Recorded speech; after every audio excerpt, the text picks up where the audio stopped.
High, আমি আদিতি গোবিত্রিকার, একজন medical doctor, actor, model, influencer এবং একজন কোয়ালিফাইড সাইকোলজিস্ট। এইসব টাইটেলের পাশাপাশি আমি একজন প্রাউড মমও। এটা আপনারা জানেন যে এক্সপেক্টিং মায়েদের জন্য প্রেগন্যান্সি একটি সুন্দর এবং আনন্দময় যাত্রা, কিন্তু তা প্রায়ই বিভিন্ন ধরনের সমস্যার সম্মুখীন হয়, যার মধ্যে একটি হল হেলদি স্লিপ রুটিন মেনটেন করা। শরীরে হরমোনের বাড়া কমার জন্য শারীরিক অস্বস্তি এবং ইমোশনাল স্ট্রেস সবই প্রেগনেন্ট মায়েদের ঘুমের ক্ষেত্রে ব্যাঘাত ঘটাতে পারে। মরিসন বেবি ড্রিমসের সাথে সহযোগিতায় আমরা প্রেগনেন্ট মহিলাদের এই সময় তাদের প্রয়োজনীয় বিশ্রাম নেওয়ায় সাহায্য আর কিছু প্রয়োজনীয় সমাধান নিয়ে কথা বলবো। সবচেয়ে জরুরি বিষয় হল যে যখন আপনি অ্যাংশাস বা স্ট্রেস ফিল করতে থাকেন, তখন নিজেই নিজেকে প্রশ্ন করুন, অযথা স্ট্রেস নেওয়ার কি কোনো দরকার আছে? এটা আমাকে বা আমার বাচ্চাকে সাহায্য করবে? একজন সাইকোলজিস্ট হওয়া সত্ত্বেও আমিও আমার প্রেগন্যান্সির সময়ের মধ্যে দিয়ে গিয়েছিলাম, কিন্তু মনকে শান্ত করে এবং আমি আমার স্লিপ রুটিনকে প্রাধান্য দিয়ে আমি কিন্তু তা কাটিয়ে উঠতে পেরেছিলাম। মনকে তৈরি করুন। এবার একটা লম্বা শ্বাস নিন। ঘুম খুবই গুরুত্বপূর্ণ। এই জার্নিটা এনজয় করুন। প্রায় সব প্রেগনেন্ট মহিলাদেরই কোনো না কোনো সময় ঘুমের সমস্যা দেখা দেয়। প্রথম ট্রাইমেস্টারে প্রজেস্টেরন হরমোনের কারণে আপনার দিনের বেলায় ঘুম আসতে পারে আর হয়তো খুব ঘুমোতে ইচ্ছে করে। প্রজেস্টেরন হরমোন রিপ্রোডাক্টিভ সাইকেলকে নিয়ন্ত্রণ করতে সাহায্য করে। কিছু কিছু মহিলার বমি বমি ভাব, বুক জ্বালা, স্তনে ব্যথা আর বারবার প্রস্রাবের প্রয়োজন হয়। সেকেন্ড ট্রাইমেস্টারকে হানিমুন ফেজও বলা হয়। কিন্তু এই সময় ভালো ঘুম হওয়া একটা চ্যালেঞ্জ হতে পারে, কারণ স্নোরিং ও কনজেশন, স্লিপ অ্যাপনিয়া, পাই ক্র্যাম্পস, রেস্টলেস লেগ সিনড্রোম আর ভিভিড ড্রিমসের কারণে আপনার ভালো ঘুমে ব্যাঘাত ঘটতে পারে।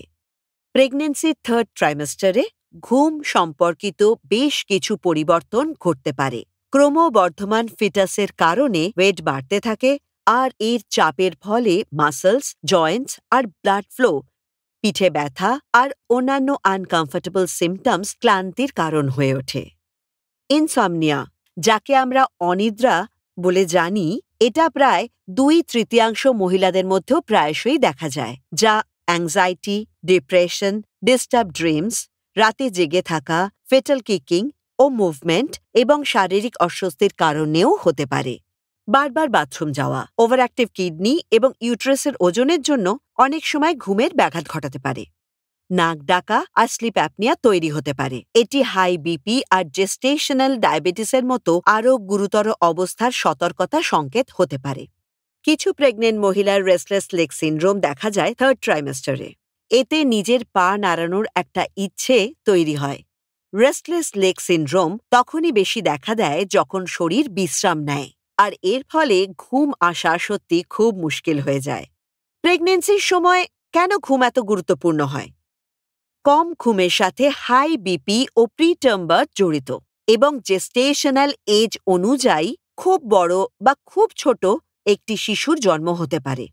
রিসার্চ থেকে দেখা যাচ্ছে যে মহিলারা ঘুমের সমস্যায় ভোগেন লেট প্রেগন্যান্সিতে, তাদের মধ্যে লং লেবার হওয়ার চান্স বেশি থাকে এবং তাদের সিজারিয়ান সেকশনের বেশি প্রয়োজন পড়ে।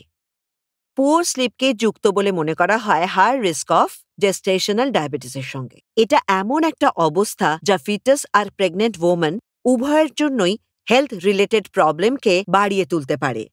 অন্যদিকে ভালো ঘুম অনেক বেশি সাকসেসফুল ব্রেস্ট ফিডিং এর সাথে জড়িত, আর প্রেগন্যান্সি এবং পোস্টপার্টামের সময় ডিপ্রেশনের সম্ভাবনা কম থাকে।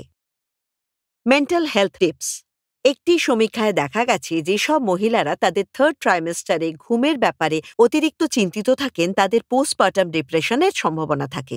সেক্ষেত্রে ঘুমের প্রকৃত গুণমান যাই হোক না কেন, ঘুমের গুরুত্ব সম্পর্কে জানুন, কিন্তু এটাও মাথায় রাখবেন যে এটা যেন স্ট্রেসের উৎস না হয়ে ওঠে।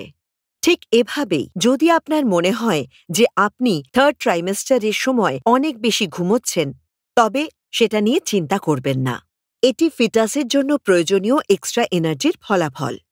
আপনার বিছানা ঘুম এবং বিশ্রামের জন্য একটি সংরক্ষিত শান্ত জায়গা হওয়া উচিত। আপনি যদি কিছুক্ষণের জন্য বিছানায় শুয়ে থাকেন এবং ঘুমোতে না পারেন, তাহলে একদম স্ট্রেস নেবেন না, বরং নিজেকে নিজে শান্ত রাখার জন্য কোনো একটি কামিং অ্যাক্টিভিটি করুন।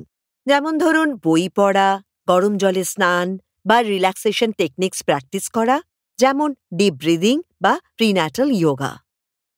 ঘুমকে প্রাধান্য দিন। আপনার ওভারঅল হেলথ এবং আপনার বেবির হেলথের জন্য ঘুমের গুরুত্বকে বুঝে নিন। এটা বুঝুন যে ঘুম ফিজিক্যাল আর ইমোশনাল রিকভারি এবং এনার্জি লেভেলকে বজায় রাখার জন্য অপরিহার্য। আপনি যদি ক্লান্ত বোধ করেন তবে দিনের বেলায় অল্প সময়ের জন্য এই 20 থেকে 30 মিনিট আপনাকে ফ্রেশ করে দেবে। তবে লম্বা ঘুম এড়ানোর চেষ্টা করুন, কারণ এতে রাতে আপনার ঘুম আসতে সমস্যা হতেই পারে। প্রতিদিন একই সময় ঘুমোতে যাওয়া এবং ঘুম থেকে ওঠার চেষ্টা করুন একটা রুটিনের মাধ্যমে। এটি আপনার বডির ইন্টারনাল ক্লককে নিয়মিত করতে সাহায্য করতে পারে। একটি আরামদায়ক ঘুমের পরিবেশ এবং ঘুমানোর পজিশন তৈরি করুন। আসন্ন জন্ম আর পেরেন্টহুড সংক্রান্ত স্ট্রেস এবং অ্যাংজাইটি আপনার ঘুমের কোয়ালিটিকে কম করতে পারে। ধীরে ধীরে যখন আপনার বাচ্চা বড় হবে তখন কমফোর্টেবল স্লিপিং পজিশন খুঁজে পাওয়া চ্যালেঞ্জিং হবে। আপনি আপনার কমফর্ট আর ভালো ঘুমের জন্য একটা প্রেগন্যান্সি পিলোর ব্যবহার করতে পারেন, যা আপনার পশ্চারে সাহায্য করবে। প্রেগন্যান্সি পিলো আপনার বাড়তে থাকা পেট, হিপস আর ব্যাককে সাপোর্ট দিয়ে থাকে। নিশ্চিন্তে ঘুমানোর জন্য আপনি একটা কুল, ডার্ক, কোয়াইট বেডরুম ব্যবহার করুন। বাইরের আলো আটকাতে আপনি একটা ব্ল্যাকআউট পর্দা ব্যবহার করার কথা ভাবতে পারেন। প্রেগন্যান্সির একদম শেষ পর্যায়ে আপনাকে পাশ ফিরে শুতে বলা হচ্ছে, বিশেষত বাঁদিক ফিরে। এটা এই জন্য যে এর ফলে ইউটেরাস আর বেবির ব্লাড ফ্লো বাড়তে থাকে। আপনার শরীরকে সাপোর্ট দেওয়ার জন্য এক্সট্রা বালিশ ব্যবহার করুন।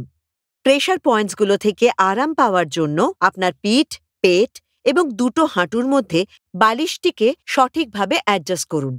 রাতের অস্বস্তি সামলানো।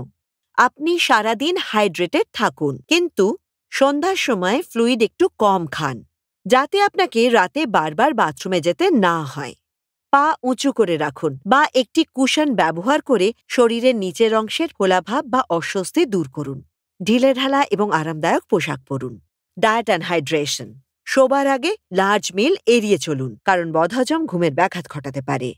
কমিয়ে দিন বা বাদ দিন ক্যাফেন ইনটেক, বিশেষ করে বিকেলে এবং সন্ধ্যায়, কারণ এতে ঘুম নাও আসতে পারে।